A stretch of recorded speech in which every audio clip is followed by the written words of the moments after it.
Hi, this is Gene Connolly with Primetime Staffing. I am the CEO of the organization, and today I would like to talk to you about making the best negotiation and how to get the best negotiation for yourself.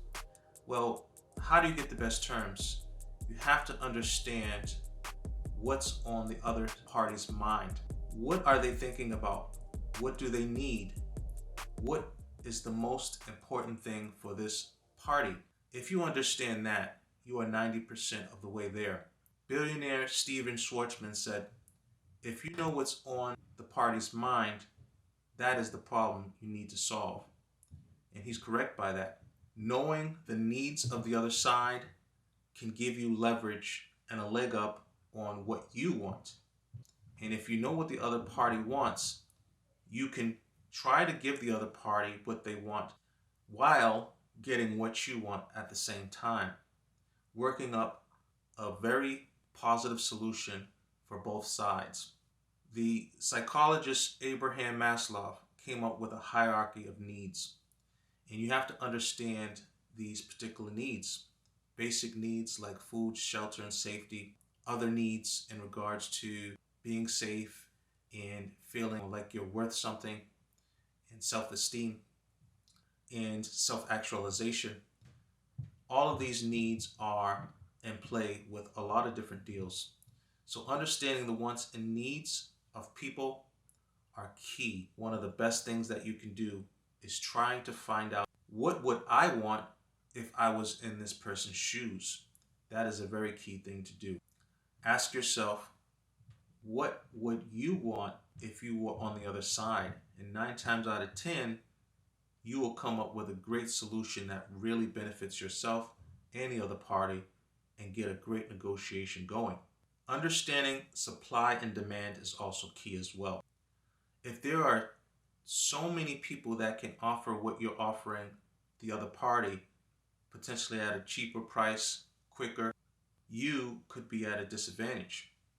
If you know that up front, you don't have to be at a disadvantage, so you can tweak the terms to make sure that you can close the deal even though there's a lot of supply in the market. You're going to understand what the other party needs, so that's going to work in your favor even though you don't have all of the different things that may be available within the market.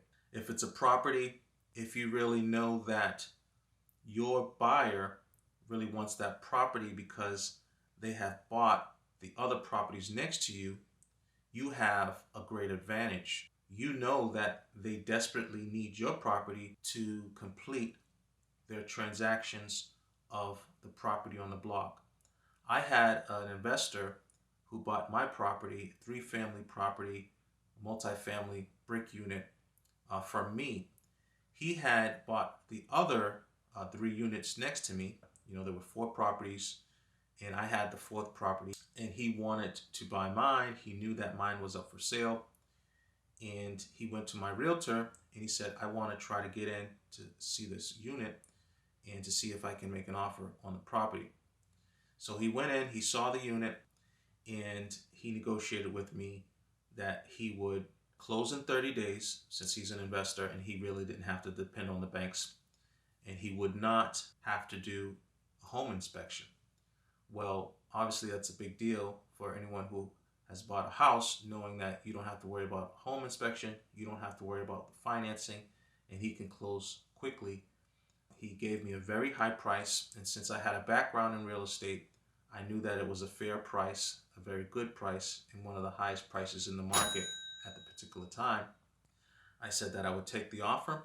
Since I had a real estate background, I just knew that it was going to be a good deal, and he was able to close quickly. One of the things that was one of my requirements that was on my mind was closing quickly and not having to deal with a long, drawn-out process of trying to figure out where my buyer is going to come from and if they're going to have good financing, etc. He had the financing, he had the know-how, he had the experience to back it up because we knew he had bought the 3 properties next to me. Since I wanted to close quickly, I wanted to be able to use those funds to put into a single-family house where I would be able to live. So that was the need that was on my end that was met by this particular investor.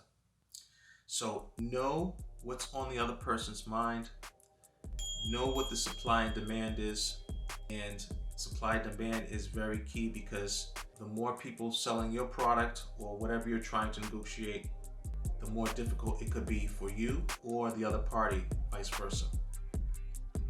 So understanding that and the dynamics of that will be very helpful.